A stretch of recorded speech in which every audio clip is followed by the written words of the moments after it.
On our site, we've covered Twinkly before. Twinkly is a real awesome product that uses lights with an app to produce not just colors, but also color mapping. So you can get the right color and style that you want for what you're doing. But they've got more products to show off this year, and their new app feature, which allows you to take visualization and sound and present it across a large spectrum of lights.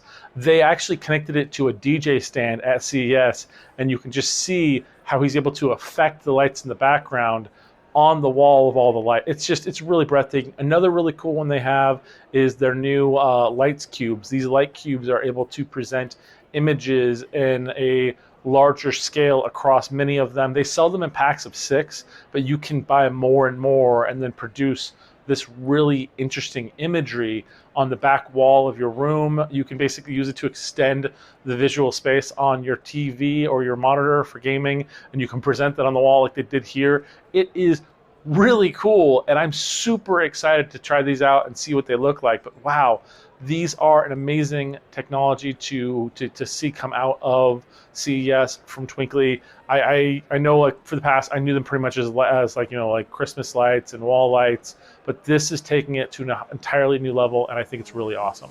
Thank you guys so much for watching this, and we'll see you guys in our next video.